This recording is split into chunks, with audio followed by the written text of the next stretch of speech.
Dave Antonucci. Dave is a civil engineer who's been here, I'm going to say 37, but now it's probably 38.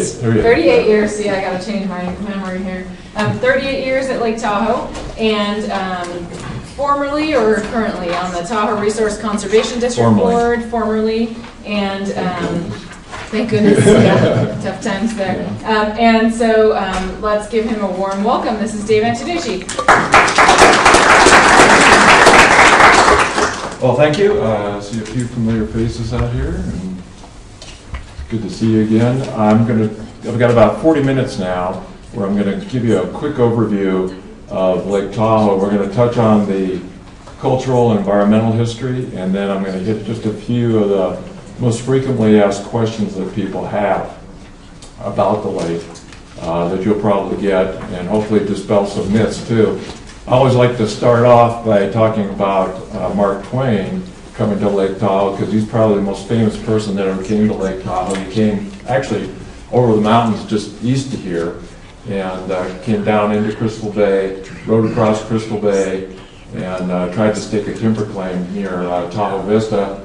He let his campfire get out of control, so it burned up the timber, although I think if he was here today, he would say that that was a prescribed burn and not an accidental forest fire.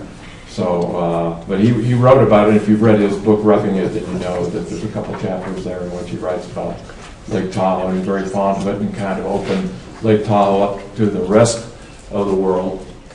So I'll start off with the environmental and cultural history, because the history of Lake Tahoe is the history of its environment and its people and how the two have interacted together over time. And it all begins with people, if you will. And I'm fast forwarding ahead now. I know you're going to get a geology lecture that's going to explain how the lake got here. So we're going to start with the lake being here 150 or so, or 1,400 years ago. And the people that lived here, the first visitors, if you will, were the Washoe tribe that camped around the lake. They came up here in the summer. They caught fish. The fish they caught was a Lahontan cutthroat trout, which was native to Lake Tahoe, is since considered extirpated, which is not quite extinct, but it means it no longer exists in Lake Tahoe as a natural reproducing population. They also gathered herbs and other plant foods around the lake. And then before winter, moved everything back down to the Carson Valley and the lower valleys of western Nevada. It was important that the Washoe felt that Lake Tahoe had a special place in their life. It was not just a sustainer of their bodies through providing most of their food source, but it also sustained their spirit. And so they had a strong spiritual attachment to Lake Tahoe, and there were a lot of tribal traditions and legends that were developed around Lake Tahoe. Obviously, when Lake Tahoe began to be populated by Euro-Americans 150 or so years ago, the Washoes were evicted, and by the turn of the 20th century, they had all but ceased to exist at Lake Tahoe and been confined to tribal reservations in the lower valleys. They do have a couple of properties up here at Lake Tahoe, but the one thing they left us with is the name Tahoe. Tahoe is derived from a Washoe phrase that describes Lake Tahoe, Da'auga, and we heard that, us white people heard it, Da'auga, Tahoe? Tahoe rhymes with Washoe, and that's kind of how it got started. The old name of the lake was Bigler, but that was changed to Tahoe in 1861, and it's been known as Tahoe ever since, but it wasn't until 1845, or 1945, that the state of California made it official. Tahoe laid pretty much undisturbed for a lot of years until the late 1860s. Silver was discovered in 1859 around the Comstock Lode. By 1861, almost all the timber between Virginia City and Lake Tahoe had been either consumed or claimed, and the mines were growing, they needed timber, and so big-time lumbering moved into the Tahoe Basin, and that would have been in the early 1860s with the establishment of mills, and it got progressively more extensive over time. And this quote that you see here, it was in the Territorial Enterprise. It was written by a contemporary of Mark Twain's that he worked with, a guy named Dan DeQuille, who said that the Comstock lode was the tomb of the Forest of Tahoe, meaning that the Forest of Tahoe had been sawed, cut into lumber, and then delivered to the mines for their use. You have to give it to them for creativity on how to get that wood there, because it's quite a distance. So wood was cut around the lake, and then it was put on either a railroad, or it was hauled by oxen, or just dragged across the forest floor. Sometimes it was put into log chutes, but it was all brought down to the lake, wherever they were logging around the lake. And then it was loaded into booms that you see here, logging rafts, and then there were steamers on the lake that towed the booms over to the mill complexes that were on the east shore of the lake, and there was one right here in Incline Village. That's this one up here. And then, but the main mill complex was at Glenbrook. There were 2 mills there that operated pretty much 24 hours a day beginning in the 1870s until the lumber was exhausted by the mid-1890s. From there, and this is Glenbrook that you see here with the mills in full production. From there, I was put back on a train and taken up to the ridge of the Carson Range, Spooner Summit, 7¼ miles on a narrow gauge railway, and then from there it was offloaded. And here you can see the timbers that were used to shore up the mines. From there it was put into a flume and traveled all the way down, water from Spooner Lake all the way down to Carson City. The flume and lumber yard was located about where the Costco is in Carson City, in that area, that general area. That was the end of the flume. But from there, they still had to get the lumber to Virginia City. So it was put on a train and then hauled all the way to Virginia City for use in the mines and in the buildings, and also as fuel wood. Wood was also used to construct the Transcontinental Railway. About 2/3 of the lumber that was cut at Lake Tahoe went through Glenbrook, and most of that ended up in the mines. The other 1/3 or so went through the mill here at Incline Village, and their main customer was the Central Pacific. And so it's really a misnomer to say that all of the trees were cut and used in the lumber in the mines, because a great deal of it was used to construct the Transcontinental Railway. Well, with all these people, you needed to do something about agriculture and being able to have Nevada grow its own food to sustain its own people. And so a dam was under construction for other reasons in Tahoe City, and in 1915 it was condemned and taken by the U.S. Bureau of Reclamation, who had been established in 1903 to develop water supplies in the West to allow people to actually farm desert land and grow food and settle the West. So the idea was the federal government would develop the water systems and provide the water, and then Americans would move west and settle on the land and develop family farms and produce food for the United States. So the lake was raised unnaturally about 6 feet. So the maximum elevation is 6229.1, which would be near the top, not the top of the dam, but within a couple feet of the top of the dam. And the low water is 6223, and that's where water ceases to flow from Lake Tahoe into the Truckee River, although it can go lower than that and has gone lower than that in the past. So the way the water system worked here was they used the Truckee River, they dammed up Lake Tahoe, and then there was a dam built on the Truckee River below what is now Reno called Derby Dam. You go by it on Highway 80, which diverted the water through the Truckee Canal to another dam on the Carson River called the Houghton Reservoir, and there the water was stored up. Of course, you can see what happened is if you're one of the Paiutes living here at Pyramid Lake, you got no more water. And so Pyramid Lake started to dry up, and it led to considerable amount of litigation over water rights. Don't have near enough time to go into that. But interestingly enough, while the trees were being cut, entrepreneurs were setting up luxury hotels already. In fact, there was a luxury hotel at South Lake Tahoe that predates the timber period. So people were coming up to Lake Tahoe for the health benefits that they thought they would get: fresh air, high altitude, clean water, all these things that they thought would cure whatever ailed them. And these are some of the hotels that sprang up around the lake. It was a very exclusive place to come to. You couldn't drive here, obviously, no cars. Wasn't easy to get here on a horse. So how did you get here in the early 20th century after the logging boom was over and all the trees had been cut, leaving only about 5% of the forest, and so the forest was in recovery? How would you get here? And this was before cars became popular. Well, the way you got here was you would take the Central Pacific line to Truckee.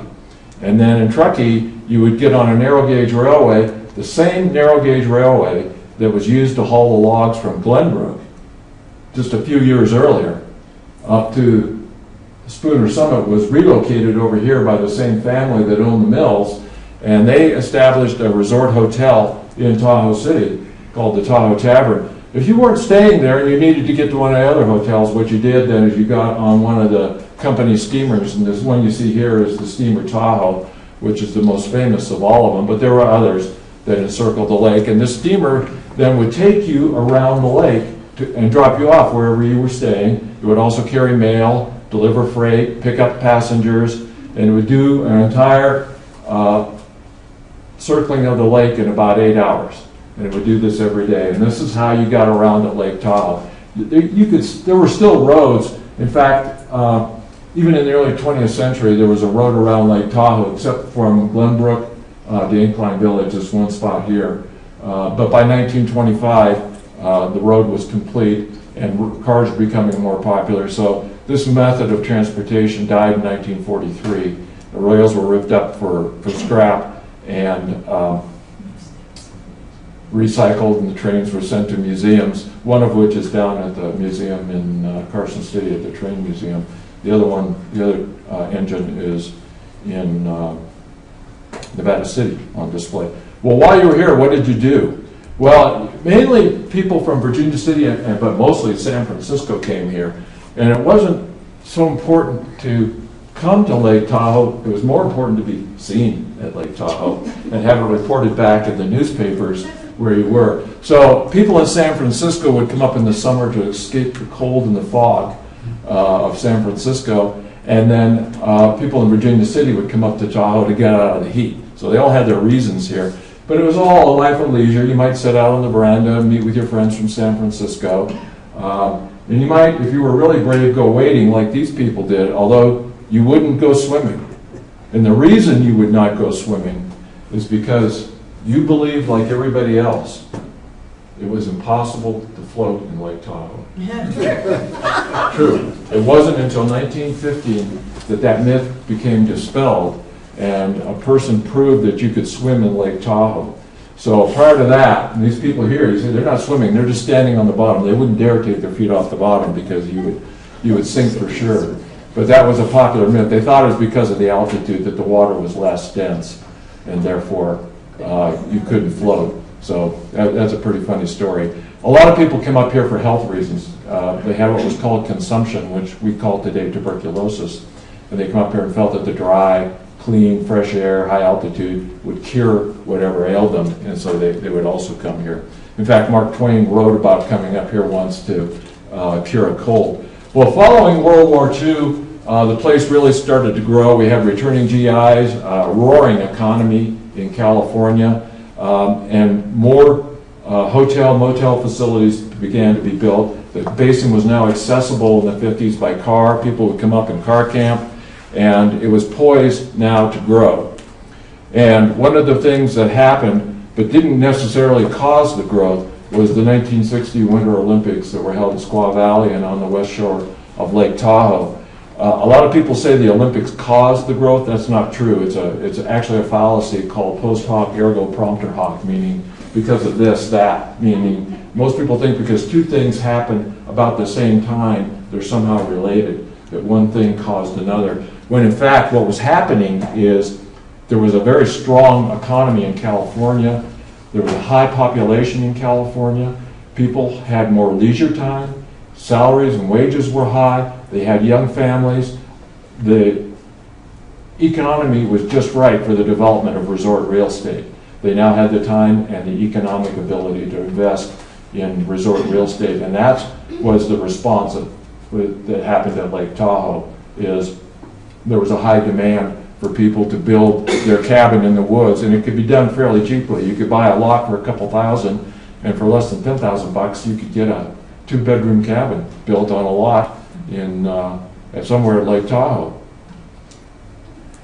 Well, of course, with this high demand for resort real estate led to quite a bit of activity that was not necessarily in the best interest of the lake. Part of that, it was obviously fueled by greed and avarice, but also it was fueled by a lack of knowledge, that they didn't know what they were doing. And so we had things like this that you'll see right here, which is the construction of Tahoe Keys in what is perhaps was once the largest freshwater marsh in the Sierra Nevada. They did not understand the value of a marsh and how the ecology of Lake Tahoe worked and how important its surrounding environment was. Just as they thought in the late 1800s that a standing forest of trees on the hillside was a waste of a resource, they thought that a marsh and having a swamp, as they called it, was a waste. No one understood the value that it provided in protecting Lake Tahoe. And then we also had development like this that you would never see today, highly undesirable, highly visible from the lake. All this led to a great amount of concern about what to do about the lake. The counties, which were the only entities that had any ability to control growth, were wholly overwhelmed and unqualified to deal with the onslaught of growth management. And in fact, they had a little bit of an incentive to have growth here because it would increase their tax base. Remember, in the case of California, the major population areas in the counties of El Dorado and Placer were on the other side of the hill. And the same it was true, I think, in Nevada and Washoe County. The main population center was in Reno, not up here. In the case of California, there's a lot of population now up at Tahoe, and at one time the Tahoe populations exceeded the populations on the west side, but that's since reversed itself. Anyway, there was a major outcry to try to control growth. Politicians came up with the idea of bringing the two states together under a compact, which is allowed under the U.S. Constitution, where two more states can enter into a compact that usually it's done for allocating water rights, but it may also be done to control land use or to jointly manage some other resource that's of mutual interest to the two states. So a compact was drafted between the two states, and it was signed into law by the two governors of the states, who the governor of California at the time was a guy named Ronald Reagan, and the governor of Nevada was a guy named Paul Axel. So if you know either of those politicians, you know their background and their philosophy as conservatives. They were able to transcend that and actually signed in the most sweeping environmental control legislation that had been approved to date. It was subsequently ratified by the Congress and then signed into law by Richard Nixon, who was the President of the United States in 1969, but not for much longer, as we all know. So that's kind of the history. It was subsequently revised in 1980 because the first compact was a compromise. It had some flaws in it, and it was subsequently revised in 1980, and now it probably has swung back too much the other way, and there's a lot of pressure now to revise it and go back the other way. Say what you want about TRPA, Tahoe Regional Planning Agency, which was the primary product of the Tahoe Regional Planning Compact, was to set up this bi-state agency. This was the growth that was projected to occur if you allowed everybody to build out according to the way the counties had it zoned. And so what you see is that there would have been a peak population of about 600,000 people here during, say, the first week of August. But this is what actually happened as a result of TRPA. They actually cut the potential population growth in half by a process called downzoning. And then other techniques were brought into play, such as buying up land later and other things that were done in terms of transfer of development net. So today, the projected maximum peak population is only about 300,000, about half of what it would have been if we had just stood by and done as what one planner described as a city of 1 million with a big hole in the middle. That's how it was described. And so you can look back and say there has been some accomplishment, even if people are still in disagreement about where we're headed right now. I get a lot of questions about Lake Tahoe. I've written a little booklet called Natural World of Lake Tahoe. Do they have it in there? They don't have it in their hand yet. They don't have it yet. Okay, but they will. They will. So I just made it my purpose in life to give people the real facts about Lake Tahoe, because there is so much erroneous information out there on the web now. But even before the web, it was in the newspapers and magazines, just bad information. These are the true dimensions of Lake Tahoe. 21.2 miles long if you measure it sort of like a rectangle, and slightly less than 12 miles wide at its widest point. But the biggest diagonal, though, and that's why you hear 22 miles, is actually from Incline Village down to Camp Richardson. That's the biggest diameter, if you will, or diagonal measure of the lake. By far, the most misquoted number about Lake Tahoe is the amount of shoreline. And I did a Google search, and I found almost 20,000 mentions of the distance of the shoreline length that was wrong on the web. And it's actually 75 miles, not 72 miles, as you will pick up any magazine, any newspaper, and read. Well, where does that number come from? That number comes from the road around the lake. Is 71.8 miles, and they round it off to 72. And some genius thought, well, gee, if the road's only 72 miles, the lake can't be more than 72 miles, right? Wrong. Because you can see here, as you know, like here at State Line Point, you know the road cuts across here. But look where the shoreline goes. So there's twice as much shoreline as there is road right across State Line Point. So 75 miles, over 75 miles is the shoreline of Lake Tahoe, and not the 72 miles. How deep is the lake? They usually get that one right. If we were to take Lake Tahoe, saw it in half, and take a look at the side, we'd see a lake with an average depth of a little over 1,000 feet, and we could drop the Empire State Building in there and have it still covered by almost 200 feet of water. So the depth is 1,645 feet, maximum depth at high water, and that's measured right out here in Crystal Bay, which is the deepest part of the lake. The shallowest part of the lake is here, so the bottom kind of slopes this way. It's all deeper here, and that's because you'll learn why when the geologist talks. So consider that Carson City, Nevada, is a little over 100 feet above the bottom of Lake Tahoe. So next time you're in Carson City, think about Lake Tahoe and think about the deepest part of Lake Tahoe. It's still 100 feet or more below you. Real quick question? I just wondered if the maximum depth is at the natural rim or at the top of the dam? Top of the dam is what's reported. That's what's recognized now as the maximum depth of Lake Tahoe, which would be 6229.1 to whatever the absolute elevation is at the bottom. So this is how Lake Tahoe compares in depth to other lakes in the world. It is the 11th deepest lake in the world. I don't have all 11 of them up there, but I just have some that are up there for an example. The deepest lake in the world is Lake Baikal. It's over a mile deep. It's one place where the Russians have got us beat. So we give them that. Lake Baikal is a huge lake. It's also the largest lake in the world. It holds 20% of the world's unfrozen fresh water. And then, but there are other lakes like in Africa, in Asia mainly, and then in Canada that are of comparable depth. Crater Lake up in Oregon is a little bit deeper. I have to count Crater Lake, even though it's not considered a large lake. You have to be over 500 square miles. I think, or I forget how to 500 square miles of watershed in order to qualify as a large lake, and Crater Lake doesn't. But among large lakes, all lakes of a significant size, Lake Tahoe is 11th, so you can see how the depth compares there. How pure is the lake? Here's another one I love, is people say that Lake Tahoe is 99.7% pure. Where does that number come from? Well, that comes from Ivory Soap. Commercial where they said Ivory Soap is 99.7% pure. I won't get into the details of this, but raw sewage is purer than 99.7% pure water. So how pure is Lake Tahoe?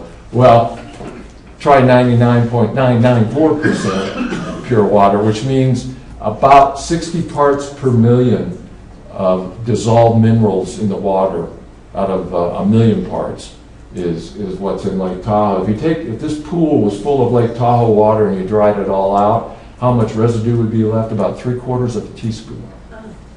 Not that much. That's what you would see collected at the bottom. So pure is Lake Tahoe. And that purity really hasn't changed much. Chemically, it's changed quite a bit, but in terms of the gross overall measure of dissolved mineral matter, that really hasn't changed much over the years. And there's some reasons for that. Another question people get is, why is Tahoe so blue? And even if you go to the website of none other than the League to Save Lake Tahoe, they will tell you Tahoe is so blue because it reflects the sky. And the sky is blue. That is not true. That is not true.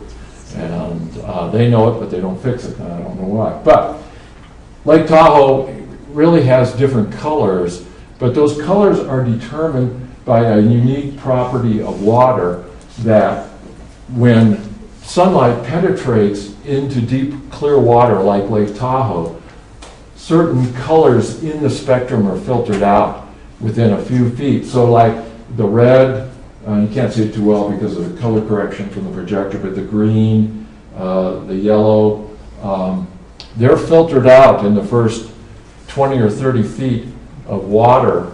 And so that's why on South Shore, when you look out over the shallows, or if you're near the lake and there's like a shallow bench that goes out and the water looks green, that's not because there's green algae growing there. It's because what you're seeing is green light, which is the predominant light color at that depth, being bounced back to your eyes. Then as you get out deeper, past 75 feet of depth, then even the green light is absorbed by the water molecules, and what's left is blue or indigo light, and that's why you see this Lake Tahoe has this characteristic blue color. Same for Crater Lake, and as you get out really deep, even the blue light disappears and all you see is the indigo light. That's why some people, when they're on boats and they're out and the sun is in the right position, the middle of Lake Tahoe looks like it's cobalt colored. It's bluer than blue, and that's what you're seeing is the indigo light, that colored light being bounced back. All the other blue light, most of it has already been absorbed by the molecules. Mark Twain saw this and wrote about it, and he mentioned that Lake Tahoe was one of the bluest lakes he had ever seen, and mentioned seeing the indigo color out in the middle of the lake. So 75 feet then is pretty much it, and that's where you get that blue color. It has nothing to do with the color of the sky, although under certain conditions, if the lake is calm, the sun is in the right position, the clouds are there, you will get a reflection off the lake because water will reflect light. The surface will reflect light. So I've seen the lake all kinds of colors, pink, orange, based on sunsets or sunrises. And you have too if you've been here any amount of time. So you are, at that point, you are getting obviously a reflection. The water isn't turning red. It's just a reflection of the sky under the right conditions. But under normal circumstances, what you're seeing is blue light and indigo colored light out in the deep sections. Here you can see, like here is an unusual condition I caught in Rubicon Bay. It's actually turquoise. It wasn't green. It was just the bottom and the lighting was just right that there was no green. You can see a little bit of green right up here, but the main color going out here was turquoise, which you see very rarely in the lake. So I was able to catch it that one day. It turned out it was a cold, clear day in the spring and the wind was blowing and the atmosphere was perfectly clear. So there was more light, a higher spectrum of light getting through that wasn't being affected by particles in the atmosphere, and I think that's why we got this turquoise color that we don't normally see. So, but Lake Tahoe is not the highest large lake in the world. It's the second highest. And Lake Titicaca in South America would be the highest large lake in the world. But there are no other lakes that are large that are higher. There are lakes that are a lot smaller that are higher. We know this in Desolation Valley. But that's one of the things that makes Lake Tahoe so unusual is its depth, its colors, its clarity, and then its high altitude for a lake this size. It's very, very rare. how much water is in this lake is a good question. And the answer is a lot. If you were to dump out Lake Tahoe onto the state of California, you could cover it up to almost 15 inches of water over if you could spread it out evenly over the state. Some people say that would be a good idea and kind of cool things off, particularly in Sacramento. But just to give you an idea of the volume of the water here in the lake. You wouldn't think that looking at the lake, but you got to remember how deep it is and the tremendous volume. So now we have an empty lake. What do we do with it? Well, we got to fill it back up. Well, get ready to wait, because it's going to take hundreds of years to fill that lake back up again. Maybe 600 or 700 years of consecutive average winters to refill that lake back up to where it was after we dumped it all out. This little graphic shows you how the volume of Lake Tahoe compares to other lakes in the world. In terms of volume, it's not really that big. And you can see that all the Great Lakes in the United States and Canada are bigger than Lake Tahoe. And you can see how big Lake Baikal is compared to the Great Lakes. But then even Lake Erie, which is a shallow Great Lake, is larger than Tahoe, and Tahoe is quite a bit larger than Crater Lake. Just to give you an idea. Well, where does all this water go? What most people do not realize is that 2/3 of the water that flows into the Lake Tahoe is lost. Start with 1/3 of the water only goes through the dam. So what happens to the other 2/3? It is lost mainly to evaporation from the lake. So out of 4.5 or 5 feet a year of total water that would flow into the lake from snowmelt, only about 1.5 feet is actually able to be retained and discharged through the gates at the outlet of Lake Tahoe. About 3 feet a year will evaporate off the lake. So with weather like we're having now, if the wind picks up, it's going to be evaporating over 1/10 of an inch a day, day in, day out. So the average evaporation is about 1/10 of an inch a day, but it really varies. In the summer, it's much more than that. In the winter, of course, it's much less. So another question is, how cold is Lake Tahoe, and does Lake Tahoe freeze? And we know, notwithstanding what this picture shows, this is another lucky shot I got. This is on the west shore, where an unusual condition in which there was calm. Lake had been very calm, and we'd had very cold conditions allowed the nearshore waters to freeze. But Lake Tahoe itself does not freeze over. It never has in the kind of climate that we have. How does a lake freeze?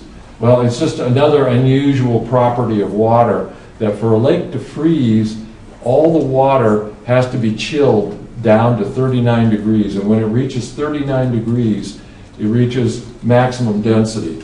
So when that happens, that water at maximum density it sinks to the bottom. And so water at the top that maybe is 40 or 41 degrees, it gets cold, it reaches 39 degrees, it doesn't sit there and keep going, it sinks down. And so for a lake to freeze, the whole lake has to go top to bottom, 39 degrees. Then the top layers will begin to freeze as it goes from 39 to 32, and ice will form on the top. And the situation with Lake Tahoe is that the volume of water is so great in terms of its ability to store heat and then lose heat slowly through winter, and our winters are not so cold that they don't suck enough heat out of Lake Tahoe, that really what happens, maybe the bottom of the lake will reach 41 degrees and the top will hit 42 out in the middle of the lake, away from the shore where it might be calm and it might freeze. And then what happens is we hit spring. It starts to warm up again. So the lake never gets anywhere near 39 degrees top to bottom. Another question that comes up is how old is Lake Tahoe? Because it's so pure, people think, well, it must be a very young lake. There hasn't been a lot of time for nature to conduct a natural aging of a lake that's called eutrophication, in which all lakes go through this process, in which the watersheds gradually erode down into the lake, cause the lake to begin to fill up with sediment, and the ultimate outcome of most lakes is a swamp or a meadow. In the case of Lake Tahoe, though, it's very unusual in that it is one of the oldest lakes in the world. The oldest lakes, if you will, are listed right there. These are the ones that are up in Asia. They're 20 to 25 million years old. The youngest lakes are less than 5 million years old. They've been formed more recently. But in the middle, we have between 20 and 10 million years old, this group of lakes, of which Lake Tahoe is one. And strangely enough, not too far from here, another lake, Tule Lake on the California-Oregon border, is of comparable age. So Lake Tahoe is somewhere in the range of 10 to 20 million years old. It's a good question to ask the geologist when he gets here, is how they date Lake Tahoe and when they think it was first formed. It started out as a much smaller lake, and then its size was increased by different geologic processes, but I won't spoil the ending on that for you. I'll leave that for the geologist. Weather is very interesting because we're up high, we have cold nights, even during the summer, but we're close to the Pacific Ocean, which has a moderating influence. It's a fairly warm body of water. So you'll see throughout the year, the temperatures don't vary that much here at Lake Tahoe. Part of that is the moderating effect of the lake itself, its ability to store and release heat slowly. That's why, if you watch the temperatures around here in the wintertime, you see Lake Tahoe maybe drops down to 20. It'll be 5 degrees in Truckee. They don't have the lake to moderate their temperatures like we do. One of the beautiful things about Lake Tahoe and what makes it so popular is that for most of the year, you're in what's called the outdoor comfort range, where you can get by with basically normal winter clothes like you'd wear for skiing, or dress like me, t-shirt, shorts, and you're pretty comfortable. So this is the range right here, basically between 50 and 90 degrees. And you can see for a good part, particularly in the day, Lake Tahoe reaches that outdoor comfort range. And for any of you that have grown up in the upper Midwest or in the East, you know how cold can be. And we don't get cold here, so you know that. The summers are very dry and the winters are very wet. Between November and April, basically between Thanksgiving and Easter, if it comes late, that's when we get 85% of our moisture, mostly as snow. But by May 1st, the chance of getting more than 1/10 of an inch of precipitation drops below 10%, and that kind of holds until mid-October, and then things start to pick up again. So that's why water engineers start the water year in October. And they when you hear water forecasts and things like that, they're talking about the water year, which begins in October. That's what we do in California, because that's when we get our water. We don't start it in July 1st. Weather Bureau people start their water years July 1st, so you have to be real careful when you're looking at the data. Well, how much snow falls in the winter? Measured at Tahoe City in just a typical winter, we will get somewhere around 16 feet of total snowfall. That doesn't mean it piles up to 16 feet deep, but it settles afterward to about 2.8 to 3 feet in a normal year. So that's about what we get, and that's the longest one. The longest running weather stations is at Tahoe City, where they measure snow depth, temperature, humidity, and all that. Obviously, if you live higher on the mountain, you're going to get more snow. If you live farther east, you're going to get less snow. So people here in Incline get a dusting of snow, whereas the same storm where I live on the West Shore near Homewood drops a foot on my house. So those are the kind of differences you see here. So it all depends on where you live. Now, another question is, why is Lake Tahoe so clear? And I've kind of reasoned this out myself, partly based on scientific research and just my own judgment, but you have to remember that the size of the lake surface itself is relatively small compared to the watershed, and this is pretty unusual in nature, that you have a lake surface that is only a third or less the size, half the size of the watershed. Usually a lake surface is a percentage, a small percentage of the total watershed. And so this is unusual. Crater Lake is the same thing. It has almost no watershed. And so that meant there was very little opportunity for natural pollutants to get into Lake Tahoe over this 10 to 20 million years, before humans began occupying the lake. Another reason is just the immense volume of water that is in the lake. So you have a small amount of pollutants, naturally caused pollutants coming into the lake to begin with. When Lake Tahoe was in its natural condition, it was surrounded by stream zones and a band of vegetation around most parts of the lake on the shoreline. And this further filtered out any of the natural pollution that might have gotten off the watershed and into the streams. Then it got trapped in these stream environment zones or swamps or meadows or whatever, and was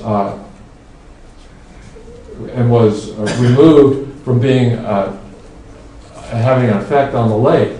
So we have two things here: just a small amount of natural pollution coming in, and then a huge volume of water to dilute it out. And that accounts, I think, for about 2/3 of the reason why Lake Tahoe is so pure. And then my theory is that the third reason it's so pure is because it's so deep. And that kind of tracks with some of the research I've seen more recently, that deeper lakes tend to be more pure. And I think that's because once that rare little bit of pollution, sediment particle, gets into that lake, it eventually settles down so deep that under most normal conditions it's never resurrected again. Whereas if you've got a more shallow lake that's 20 or 30 feet deep, winds can stir up the bottom and resuspend the material.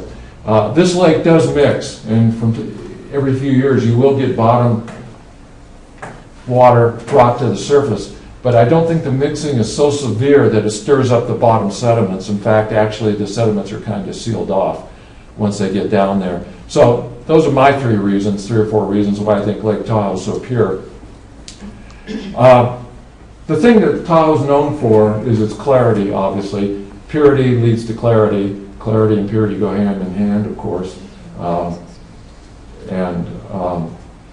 Low amounts of nitrogen and phosphorus and low amounts of particles and sediment in the lake leads to more clear water. And so this has been the trend based on work by Dr. Goldman.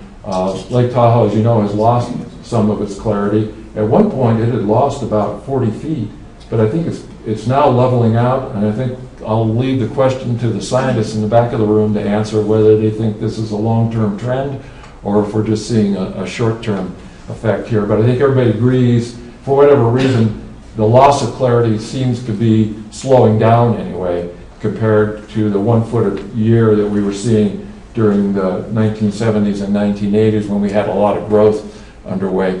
This is how clarity of Tahoe compares with other lakes in the region and in the world.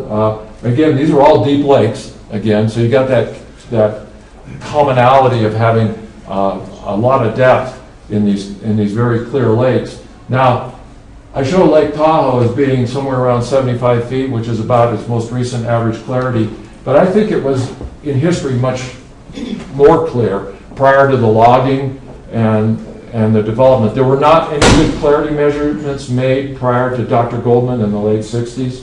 When he started measuring it, the clarity was a little over 100 feet. But similar lakes with similar watershed characteristics and similar water quality have higher clarity, meaning you can see the white disk, which you'll learn about farther down in the water. So Tahoe maybe has lost more clarity than we're willing to admit, but scientifically all we can really go with is what was measured at the time that Dr. Goldman was there, which is basically a little over 100 feet. So I started off quoting Mark Twain, and I'll do it again, as he ambled up over the mountains from Carson City, and he came down, those of you who know the local area know this is Tunnel Creek, and he came down the road on Tunnel Creek to find a skiff that had been left for him at Hidden Beach. But when he popped out of the forest, he recalled 10 years later and wrote down in Roughing It, "We plodded on, and suddenly the lake burst upon us. A noble sheet of blue water raised 6,300 feet above the level of the sea, and towering over another 2,000 feet yet are mountains. As I stood there looking at the snow-capped mountains photographed on its still surface, I thought it must surely be the fairest picture the whole earth affords. And that's where the term fairest picture comes from Mark Twain. So with that, I'll wrap up. I think I've got 4 minutes for questions.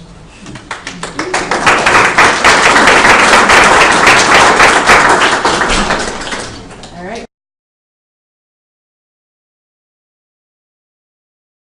And there were steamers on the lake that towed the booms over to the mill complexes that were on the east shore of the lake, and there was one right here in Incline Village. That's this one up here. And then, but the main mill complex was at Glenbrook. There were 2 mills there that operated pretty much 24 hours a day beginning in the 1870s until the lumber was exhausted by the mid-1890s. From there, and this is Glenbrook that you see here with the mills in full production. From there, I was put back on a train and taken up to the ridge of the Carson Range, Spooner Summit, 7¼ miles on a narrow gauge railway, and then from there it was offloaded, and here you can see the timbers that were used to shore up the mines. From there it was put into a flume and traveled all the way down, water from Spooner Lake all the way down to Carson City. The flume and lumber yard was located about where the Costco is in Carson City, in that area, that general area. That was the end of the flume. But from there, they still had to get the lumber to Virginia City. So it was put on a train and then hauled all the way to Virginia City for use in the mines and in the buildings, and also as fuel wood.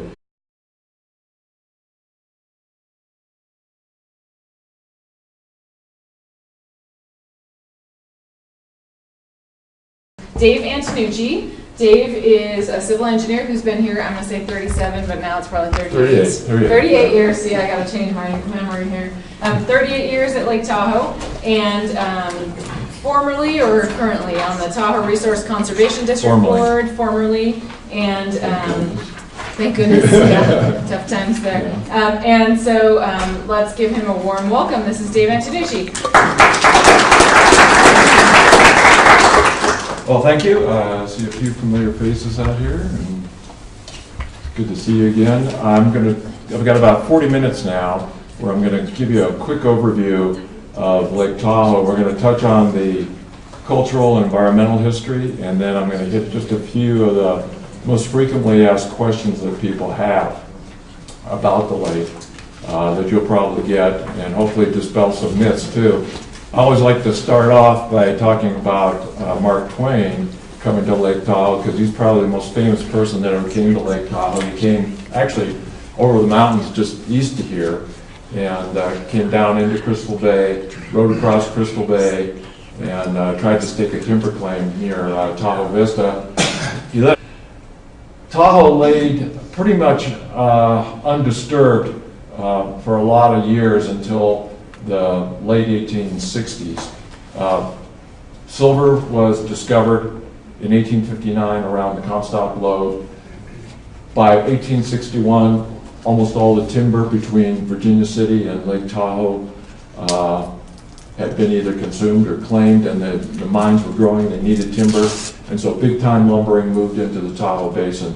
And that would have been in the early 1860s with the establishment of mills, and it got progressively more extensive over time.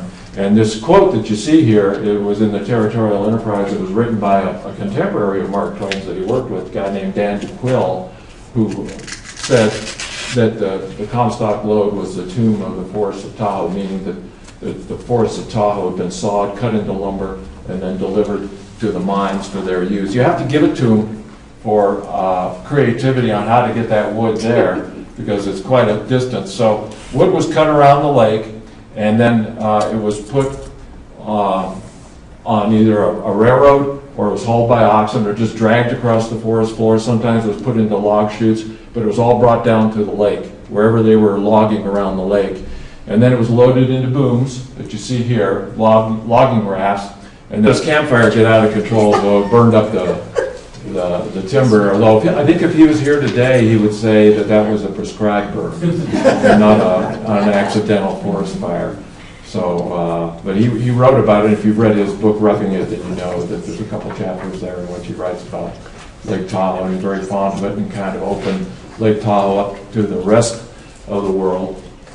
So I'll start off with the environmental and cultural history, because the history of Lake Tahoe is the history of its environment and its people and how the two have interacted together over time.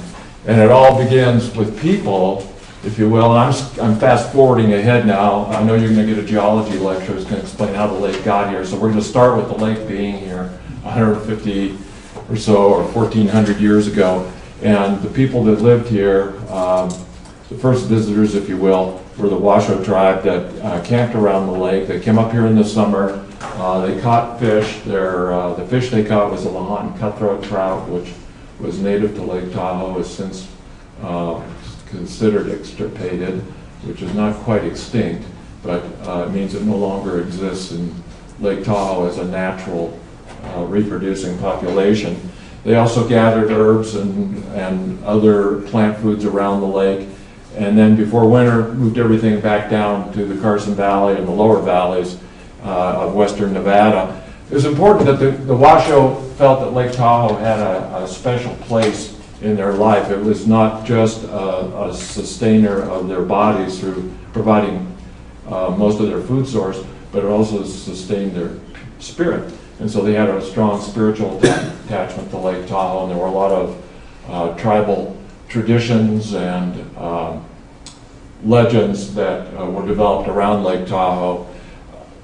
Obviously, when Lake Tahoe began to be populated by Euro-Americans 150 or so years ago, the Washoes were evicted, and by the turn of the 20th century, they had all but ceased to exist at Lake Tahoe and been confined to tribal reservations in the lower valleys. They do have a couple of properties up here at Lake Tahoe, but the one thing they left us with is the name Tahoe. Tahoe is derived from a Washoe phrase that describes Lake Tahoe, Da'auaga, and we heard that, as white people heard it, Da'auaga, Tahoe? Tahoe rhymes with Washoe, and that's kind of how it got started. The old name of the lake was Bigler, but that was changed to Tahoe in 1861, and it's been known as Tahoe ever since, but it wasn't until 1945 that the state of California made it official.